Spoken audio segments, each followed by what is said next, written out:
asalaamaaleykum ultra Mook Sport Cissé maa leen di nuyu baax a baax di leen ziyaare di wax gaay da leen di aimer vidéo bi bu baax a baax bii vidéo bi damay ñëw ci une analyse match bi Sénégal doon football contre équipe de France et en même temps dinaa ñëw ci réaction Nabil Djelli de même que Rémi Ngono après match Sénégal contre France waaw ci biir vidéo bi dinaa ñëw ci réaction spécialiste yi di wax ultra Mook Sport Cissé 77 668 85 90 képp ku soxla maillot équipe nationale du Sénégal boo leen ñu contacter ci numéro bi affiché ci suuf di ngeen am maillot bi ils sont disponibles chez Mook Sport Cissé bu ko defee dañuy ñëw tey ci match bi diggante Sénégal contre France waaw tey le 16 juin mu nekk suñu premier match ci coupe du monde 2026 parce que phase de groupe Sénégal 3 matchs la war a football dinañ football nañ tey contre France ñu war a football contre Norvège et Irak ñu gis que suñu entraîneur Pape Thiaw tey dafa indi 11 type de l'équipe nationale du Sénégal waaw dafa indi défense bu ñu xam de même que milieu boo xam ne utilisé wu na ko dans le passé léegi ci wàllu attaque aussi indi na attaque boo xam ne sénégalais yu bëri dès le début amoon nañ yaakaar que attaque bu mel nii Sénégal bu ko indee mun na football rivaliser contre l'équipe de France parce que Pape Thiaw tey dafa miser sur un 4-3-3 dès le départ Edouard Mendy dans le camp wàllu défense El Hadj Malick Diouf Kalidou Koulibaly était titulaire Moussa Niakhaté moo nekk ci côté Crépin sur le côté droit milieu mu indi Gana Pape Gueye et Lamine Camara ci wàllu attaque Ismaïla Sarr sur le côté droit Jackson et Sadio Mané ci 11 de départ bi tu te poses la question cadre yi ñu ngi fii parce que Gana ak Kalidou Koulibaly bi ñu waxoon est-ce que ils sont aptes gis nañ que ils étaient titulaires dans le 11 de départ de Pape Thiaw léegi nag match bi tey diggante Sénégal contre équipe de France Sénégal 2 visages la indi premier mi-temps ak deuxième mi-temps visage bi ñu indi baaxul waaw maanaam premier mi-temps visage bu baax la ñu indi deuxième période visage bi ñu indi baaxul 2 visages la parce que premier mi-temps diggante Sénégal contre équipe de France premier mi-temps bi Sénégal moo nekkoon meilleur contre la France parce que en premier mi-temps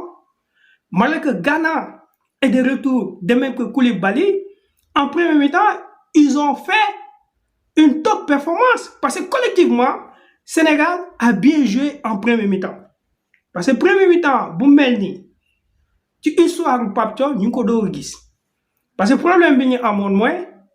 Sénégal da doon mal entamé les 15 premières minutes ou bien les 20 premières minutes en première période cette fois-ci dañoo gis que première minute bi Sénégal da ci ne parce que défense collective mooy gagner une équipe et en premier mi-temps défense collective la ñu am boo xoolee bu ñuy défendre di réduire les espaces y a le repli défensif de Sadio Mané et le repli défensif de Ismaïla Sarr en premier mi-temps il y avait une corrélation de jeu dans l'aspect défensif moo tax ku mel ni Olise même ba ci Ousmane Dembélé en premier mi-temps dañ leen gis le plus souvent ci seen camp pour ñu jël bal bi yóbbu ko parce que Sénégal a réduit les espaces Mbappé gisuñu ko carrément premier mi-temps dans l'aspect défensif et dans l'aspect tactique le Sénégal a bien joué mais problème bi ñuy am en premier mi-temps mooy dans l'aspect offensif maanaam Sénégal bu amee occasion wala ñuy am contre ñu war ko def bu baax dugal loolu mooy suñu problème et ñaan ñoo ñu sonal en premier mi-temps bokk na ci Ismaïla Sarr et Lamine Camara dans l'aspect offensif Ismaïla Sarr avant match bi ñu ñëpp dañoo bëggoon mu football loolu mooy dëgg parce que ku mel ni Ismaïla Sarr dañuy wax ne saison bu muy def ci Crystal Palace 21 buts toute compétition confondue et genre match yi mel ni dans l'aspect défensif même dans l'aspect offensif il est complet parce que def na ko diggante Crystal Palace ak City dans les grands matchs ren ci saison bi avec son club def na lool ñu am yaakaar que Iso bu ñëwee dina ko def mais problème bi mooy en premier mi-temps Ismaïla Sarr ci wàllu défense il est bien mais problème bi mooy sur le plan offensif Ismaïla Sarr 1 contre 1 avec Upamecano da ngay gis que Upamecano mooy gagner tous les duels c'est ça qui est extrêmement grave parce que Ismaïla Sarr 1 contre 1 amoon na espace da ngay gis que Upamecano da koy rattraper parfois Crépin day dézonné jox ko bal moom day njëkk a Théo Hernandez mais pour mu finir l'action parfaitement problème là au lieu mu def centre en mouvement da ngay gis que dans l'aspect offensif Ismaïla Sarr tey ci match bi nekku ci mais défensivement il est bien mais en football boo dominer wala nga jeu bu baax ce jeu moo gën sa adversaire da nga war a dugal li mu raté en premier mi-temps c'est extrêmement grave ñu bëri ne sax xale bu 5 ans mun na ko dugal parce que Iso loolu moo tax ñu soxla ko bu ñu demee ba ne Iliman Ndiaye dafa war a toog sur le banc parce que Ismaïla Sarr la ñuy jàpp que moo gën a efficace tey nag fu ñu ko doon xaar tey échec la dans l'aspect offensif parce que Ismaïla Sarr tey li mu raté au niveau kenn du ko raté parce que premier mi-temps bi au moins Sénégal waroon na dugal un but Lamine Camara aussi ci premier mi-temps bi par rapport ak sa positionnement nga xam ne Sénégal bu nekkee en contre attaque mu war a indi benn surplus dans la surface de réparation gisuñu ko carrément en premier mi-temps mun nañu wax Sénégal a bien joué mais il y avait 2 joueurs yu doon poser problème muy Ismaïla Sarr dans l'aspect offensif de même que Lamine Camara gis nañ aussi Sadio Mané dans ces matchs au niveau bi nga ko doon xaar gisuñu ko carrément parce que aussi Sadio a perdu de ballons yoo xam ne danger la woon Nicolas Jackson était excellent dans son rôle en premier mi-temps individuellement et collectivement le Sénégal a bien joué maanaam même El Hadji Malick Diouf et Crépin dans les replis défensifs football nañ lu baax premier mi-temps même Koulibaly en premier mi-temps balaa muy def les erreurs en deuxième période en premier mi-temps quand même il était dans son match léegi nag problème bi ñuy am mooy deuxième mi-temps la ñu xamutul équipe bi maanaam ban discours la Pape Thiaw jox joueurs yi dans le vestiaire parce que en deuxième période mais le milieu est noyé milieu bi doxutul deuxième période li ñu wane premier mi-temps ak li ñu wane deuxième mi-temps bokkul Pape Gueye day perte de ballon facile ñu gis aussi Lamine Camara day perte de balle facile Koulibaly dañ koy jàll facilement parce que le positionnement défensif en deuxième mi-temps da ciy def erreur déjà gis nañ que Sénégal ci 52e minute de jeu avant France du dugal dañ doon enchaîner occasion de but bu ñuy am ku mel ni Olise 52e minute de jeu dafa dóor bal ñu gis Edouard génn ko tellement que Edouard Mendy tey pour man bu nekkuloon tey ci match bi mun nañ encaisser 6 wala 7 buts parce que face à face bu mu génnee ci Olise ak Mbappé même Désiré Doué loolu day wane dimension bu mu tolloo ci un grand gardien de but mais malheureusement en deuxième mi-temps défense bi doxul 2 balles yi France yi dugal en deuxième période mais Koulibaly sens d'anticipation bi dafa nekk en retard et aussi Pape Gueye balle bi mu perte ci milieu bi mais ay balles facile lañ doon perte en deuxième période même Habib Diarra bu dugg ci match bi en deuxième période moom dafa perdre beaucoup de ballons c'est-à-dire que déchet technique moo lañ indi deuxième période comme si France deuxième mi-temps bi moom dafa yëkkati niveau de jeu Sénégal wàññi niveau de jeu parce que en fait premier mi-temps pour nga gis Rabiot mu construit avec Chouamini problème là mais deuxième mi-temps dañoo gis que Rabiot touche beaucoup de ballons et quand Rabiot touche beaucoup de ballons il y a un danger gis nga bii bi Barcola bi dugal tellement que c'est facile perte de ballon récupération pour Rabiot passe en profondeur pour Barcola Koulibaly est en retard bu dugg maanaam l'efficacité en fait tey ci côté français lañ nekk moo tax deuxième mi-temps collectivement le Sénégal dafa noyé mooy deuxième mi-temps bi dara baaxu si te aussi changement bi dafa yéex Pape Thiaw kanaa liroo match bi Ça, c'est une interrogation. Ibrahima Mbaye ak ku mel ni Lamine Camara parce que Ibrahima Mbaye waroon na remplacer Ismaïla Sarr ba ñu ñëwee di dugg deuxième période Lamine Camara waroon na toog balaa ñoo reprendre deuxième période à partir de 55 minutes de jeu changement waroon na am ci Koulibaly parce que Koulibaly 1 contre 1 tey da ko perdre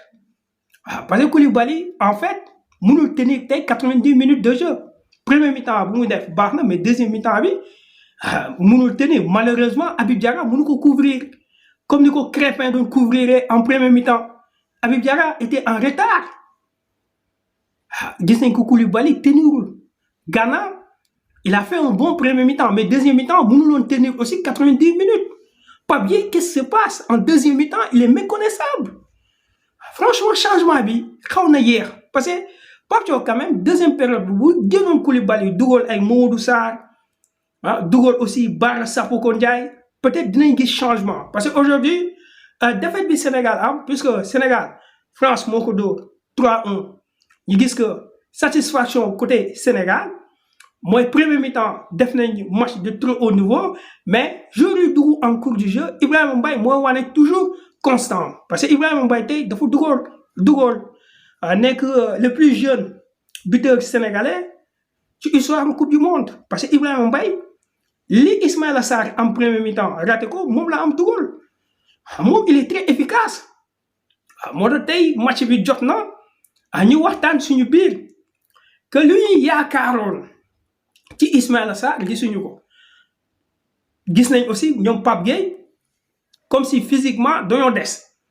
de même que Idrissa Gana Gueye et Koulibaly maintenant prochain match bi ñu nar a am contre Norvège il nous faut des changements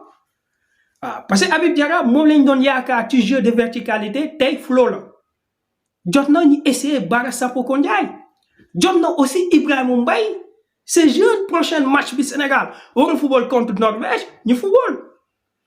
parce que aujourd'hui quand même Sénégal day soxla booy yi pare pour suñu match bi ñu nar a football contre Norvège gars yi match bi li laa ci mën a wax mooy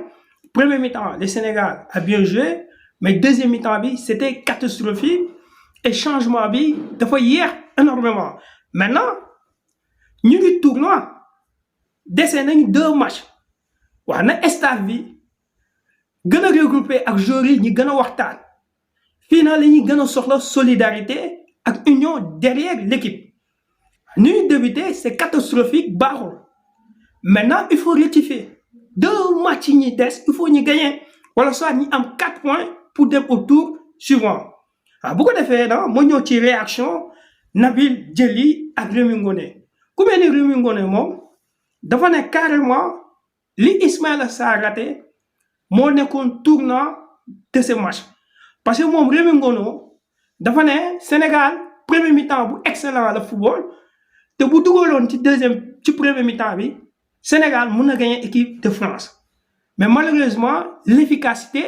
n'était pas au rendez-vous ku mel ni Nabil Djely dafa ne comme si Didier Deschamps dafa nax Pape Thiaw tactiquement Nabil Djely dafa ne Sénégal en premier mi-temps était bien mais en deuxième période ñoom ba ñu wàññee seen intensité footballistique dañoo gis benn réajustement tactique de Didier Deschamps nee na Didier Deschamps au lieu muy passer par le côté puisque côté bi dañ ko bloqué dafa obligé passer dans l'axe loolu Nabil Djely moo ko wax nee na but France dugal ci axe bi lañ mujjee jaar parce que axe bi moo nekkoon faytu Sénégal diggante Koulibaly et Moussa Niakhaté parce que y avait trop de l'espace dans l'axe Nabil Djely nee na Didier Deschamps foofu la rey Pape Thiaw parce que tactiquement en premier mi-temps Pape Thiaw dafa bloquer le côté même indi densité dans le milieu de terrain français mënuñu jaar fu ne maanaam mënuñu jaar fenn mais deuxième période flow ba mu amee ci milieu bi te français fenn rek lañ mënoon jaar pour indi danger mooy dans l'axe nee na foofu la ñuy jaar dugal nee na ji moom lu mu jàpp moom Nabil Djely Didier Deschamps a gagné l'équipe de Sénégal par tactique nee na tactiquement Didier Deschamps moo nekk meilleur aujourd'hui ci kanam Pape Thiaw mais nee na satisfaction bi mooy Ibrahima Mbaye